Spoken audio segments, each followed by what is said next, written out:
Welcome to chemistry as in another video of 15 days 30 topic series. आज का जो हमारा टॉपिक है वो है Werner theory. Werner theory explain करने से पहले हम थोड़ा सा हिस्टोरिकल डेवलपमेंट देखते हैं कोऑर्डिनेशन कंपाउंड की। तो देखिए, जो फर्स्ट रिकॉर्डेड कोऑर्डिनेशन कंपाउंड जो है वो है आपका पर्सियन ब्लू। फॉर्मूला आप देख रहे हैं Fe4FeCN6 होल थ्राइस। यहाँ जो फर्स्ट में आपको आयरन जो आपको दिखाई दे रहा है वो आयरन थर्ड ऑक्सीडेशन स्टेट में है, एंड देन जो कॉम्प्लेक्स आयन के अंदर जो आयरन है वो आपका सेकेंड ऑक्सीडेशन स्टेट के अंदर है। इस कंपाउंड को हम बर्लिन ब्लू नाम से भी जानते हैं, क्योंकि बर्लिन के अंदर जो एंशियंट टाइम के पोर्ट्रेट वगैरह मिले हैं उसमें इस पेंट का यूज़ किया गया है। सेकंड, अगर मैं कॉम्प्लेक्स की बात करूं तो रियल बिगिनिंग जो कोऑर्डिनेशन केमिस्ट्री की या कोऑर्डिनेशन कंपाउंड की हुई थी वो इसी कंपाउंड की वजह से हुई थी, जो कि है आपका कोबाल्ट थर्ड एमाइन कॉम्प्लेक्सेस। अब वर्नर ने क्या किया, जो भी पोस्टुलेट दी थी, हम वर्नर थ्योरी आज पढ़ने वाले हैं, तो वर्नर ने जो भी पोस्टुलेट दी थी वहाँ उन्होंने दो तरह के कॉम्प्लेक्स की स्टडी करी थी। एक आपका कोबाल्ट थर्ड एमाइन और इसके साथ साथ प्लेटिनम फोर जो एमाइंस हैं इनकी। वर्नर ने क्या किया कि ये जो कंपाउंड कोबाल्ट थर्ड एमाइन है इसकी फिजिकल प्रॉपर्टीज जैसे कि कंडक्टेंस हो गया और केमिकल प्रॉपर्टीज जैसे कि प्रेसिपिटेशन रिएक्शन हो गई, इन दोनों तरह की प्रॉपर्टीज का स्टडी करके और इन्होंने दो पॉस्टुलेट प्रोवाइड करी थी। देखिए, फर्स्ट पॉस्टुलेट क्या कहती है कि जो भी सेंट्रल मेटल एटम या फिर जो आयन होता है कोऑर्डिनेशन कंपाउंड के अंदर, वो दो तरह की वैलेंसी शो करता है, जिसमें एक को हम कहते हैं प्राइमरी वैलेंसी और दूसरे को हम कहते हैं सेकेंडरी वैलेंसी। जो आपकी प्राइमरी वैलेंसी है ये होती है आपका जो भी मेटल सेंट्रल मेटल एटम या फिर आयन होता है उसके ऑक्सीडेशन नंबर के इक्वल। ध्यान रखेंगे, primary valency central metal atom या फिर जो आयन है उसके ऑक्सीडेशन नंबर के इक्वल होती है, और जो सेकेंडरी वैलेंसी है वो होती है कोऑर्डिनेशन नंबर के इक्वल। यानी अगर कोऑर्डिनेशन नंबर 2 है तो सेकेंडरी वैलेंसी 2 होगी, कोऑर्डिनेशन नंबर 4 है तो सेकेंडरी वैलेंसी 4 होगी। कोऑर्डिनेशन नंबर क्या है ये आप ऑलरेडी या तो पढ़ चुके होंगे या मैं आपको बता देता हूँ कि जो कॉम्प्लेक्स आयन में आपका सेंट्रल मेटल एटम या फिर जो आयन है ये कितने कोऑर्डिनेट बॉन्ड बना रहा है, number of coordinate bond formed between metal and ligand in a coordination complex is known as coordination number. अगर ये मोनोडेंटेड लिगेंड है तो इनकी संख्या कोऑर्डिनेशन नंबर के बराबर होती है। तो यहाँ अगर फर्स्ट कॉम्प्लेक्स में आप देख रहे हैं तो कोऑर्डिनेशन नंबर क्या है, 6 है, तो ये होती है कोऑर्डिनेशन नंबर के बराबर। नेक्स्ट इन्होंने बताया कि जो प्राइमरी वैलेंसी है इसे आयोनाइजेबल वैलेंसी भी कहा जा सकता है, और ये एनाइन के द्वारा सेटिस्फाइड होती है। यानी प्राइमरी वैलेंसी जो कि ऑक्सीडेशन नंबर के इक्वल होती है उसे आप आयनाइजेबल या आयनाइजेशन वैलेंसी भी कह सकते हैं, और इसे सेटिस्फाई कौन करता है, नेगेटिव जो आयंस होते हैं जिन्हें आप एनाइन कहते हैं वो उसको सेटिस्फाई करते हैं। देन अगर सेकेंडरी वैलेंसी की हम बात करें तो ये कोऑर्डिनेशन नंबर के बराबर होती है। अब इसे दोनों ही तरह की स्पीसीज आइदर न्यूट्रल हो आइदर एनायनिक हो, ये दोनों ही तरह की स्पीसीज सेकेंडरी वैलेंसी को सेटिस्फाई कर सकती हैं। नेक्स्ट हम बात करें कि इसे बोला जाता है नॉन आयोनाइजेबल वैलेंसी। अब ये दो वर्ड हैं हमारे सामने, एक आयोनाइजेबल और एक नॉन आयोनाइजेबल। इसका मीनिंग ये है कि जो नेगेटिव आयंस या एनाइंस हम बोलें in the form of primary valency bound हैं, जब आप उस कॉम्प्लेक्स का एक्वस सॉल्यूशन बनाते हैं तो ये आपको आयन दे देते हैं। यानी इस फॉर्म के अंदर प्राइमरी वैलेंसी को सेटिस्फाई करने के लिए जो भी नेगेटिव आयंस हैं वो एक्वस सॉल्यूशन के अंदर फ्री हो जाते हैं, जबकि सेकेंडरी वैलेंसी के अंदर जो भी न्यूट्रल या फिर नेगेटिव आयन जो सेकेंडरी वैलेंसी को सेटिस्फाई करते हैं वो मेटल के साथ कोऑर्डिनेट बॉन्ड से जुड़े होते हैं, जिन्हें जनरली आप बाद में लिगेंड भी कहेंगे, और ये कभी भी आयोनाइज नहीं होते हैं। इसीलिए एक आपको कॉम्प्लेक्स आयन मिलता है जो आइदर पॉजिटिवली या फिर नेगेटिवली चार्ज्ड होता है। नेक्स्ट आपको मैं बताऊं तो जो नेगेटिव आयन है इनकी नेचर ये ड्यूअल बिहेवियर भी शो करते हैं, यानी ये प्राइमरी वैलेंसी को भी सेटिस्फाई कर सकते हैं as well as secondary valency को भी सेटिस्फाई कर सकते हैं। तो देखिए, इन दो तरह की वैलेंसी को पढ़ने के बाद हम एक टेबल डिस्कस करते हैं। यहाँ पर सबसे पहले हमने कॉम्प्लेक्स लिया, उसके बाद उस कॉम्प्लेक्स की मोलर कंडक्टिविटी की बात करेंगे, वो हमें एक्वस सॉल्यूशन में कितने नंबर ऑफ आयन प्रोवाइड करता है, जो आयन प्रोवाइड कर रहे हैं उनके ऊपर क्या चार्ज होगा, और अगर वहाँ AgNO3 मिलाएं तो सिल्वर क्लोराइड का हमें प्रेसिपिटेट मिलता है। तो पर मोल आपका जो कॉम्प्लेक्स है वो कितने मोल आपको AgCl प्रेसिपिटेट देता है, इसकी बात करेंगे। देखिए फर्स्ट कंपाउंड की हम बात करें अगर वर्नर थ्योरी के अकॉर्डिंग, तो कोबाल्ट यहाँ पर थर्ड ऑक्सीडेशन स्टेट के अंदर है। इसका मतलब ये हुआ कि यहाँ कोबाल्ट जो है उसकी प्राइमरी वैलेंसी 3 है और इसका कोऑर्डिनेशन नंबर 6 है, यानी कि सेकेंडरी वैलेंसी की अगर हम बात करें तो सेकेंडरी वैलेंसी कितनी है, 6 है। अब ये तो नेगेटिव आयन है क्लोराइड और ये 6 क्या है आपके न्यूट्रल मॉलिक्यूल हैं, तो ये 6 सेटिस्फाई करेंगे सेकेंडरी वैलेंसी को और ये 3 सेटिस्फाई करेंगे प्राइमरी वैलेंसी को।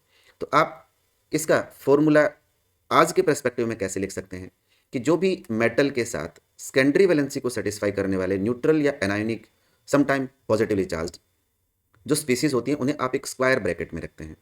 अब यहाँ अमोनिया जो है वो आपके सेकेंडरी वैलेंसी को सेटिस्फाई कर रहे हैं, इसलिए मैं इनको स्क्वायर ब्रैकेट में रख देता हूँ। और क्लोराइड तीनों के तीनों प्राइमरी वैलेंसी को सेटिस्फाई कर रहे हैं, तो इसका फॉर्मूला हो गया ये। अब अगर ये कॉम्प्लेक्स एक्वस सॉल्यूशन में डिसोसिएट होगा तो हमें कौन से आयन देगा, ये आयनिक स्फीयर के अंदर या प्राइमरी वैलेंसी की फॉर्म में प्रेजेंट है इसलिए आयोनाइज हो जाएंगे। Cobalt NH36 3 positive plus 3 Cl negative. आप देखिए टोटल आयन कितने मिले आपको, टोटल आयन आपको 4 मिले।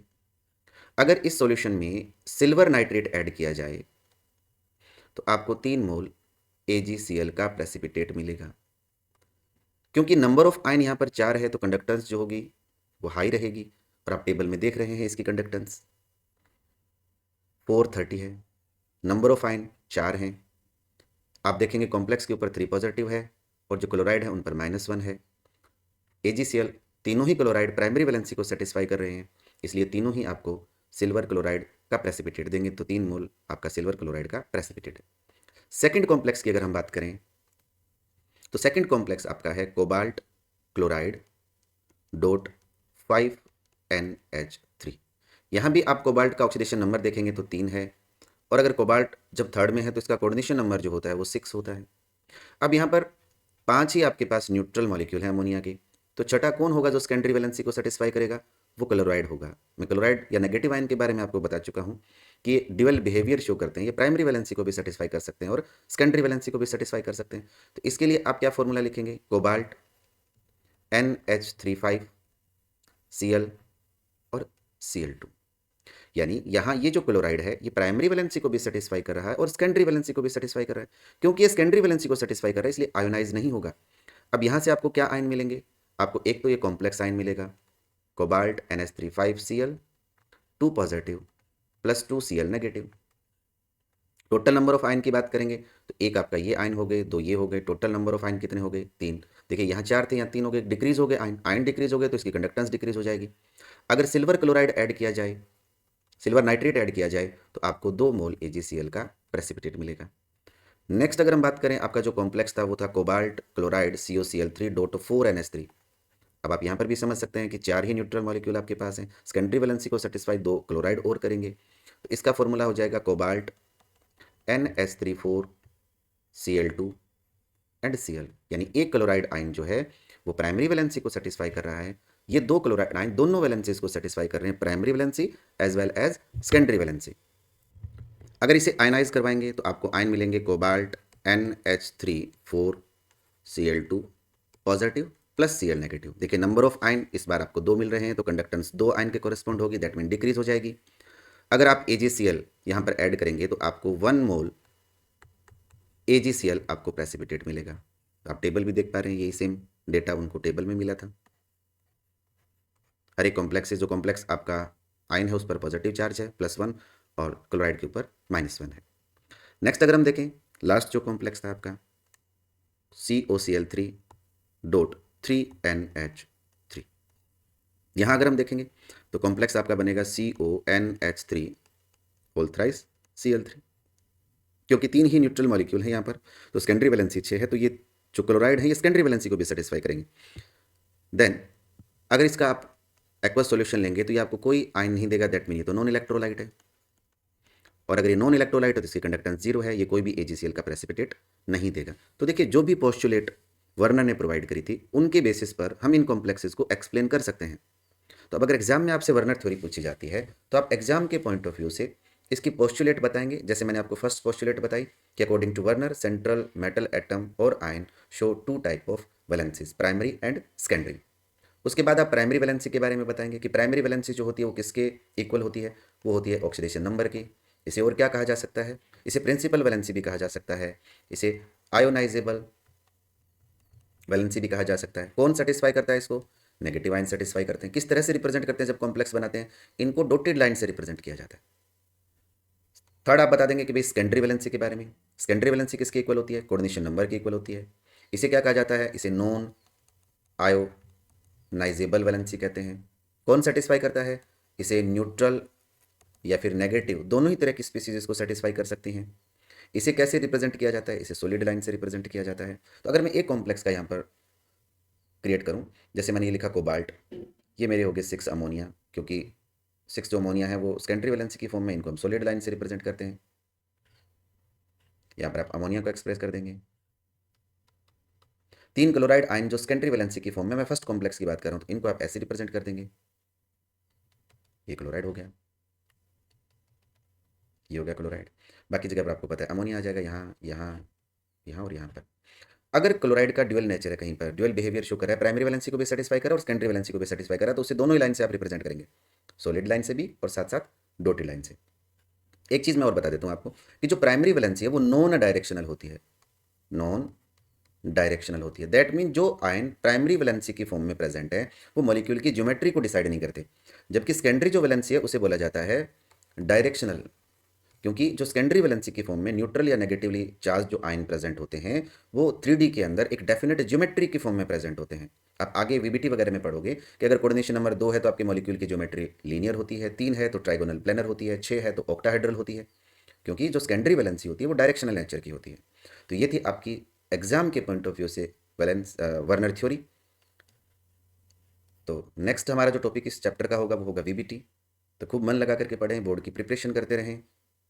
अगर ये वीडियो अच्छी लगी है तो अपने बाकी दोस्तों के साथ इस वीडियो को शेयर करें और चैनल को सब्सक्राइब करें। Thank you.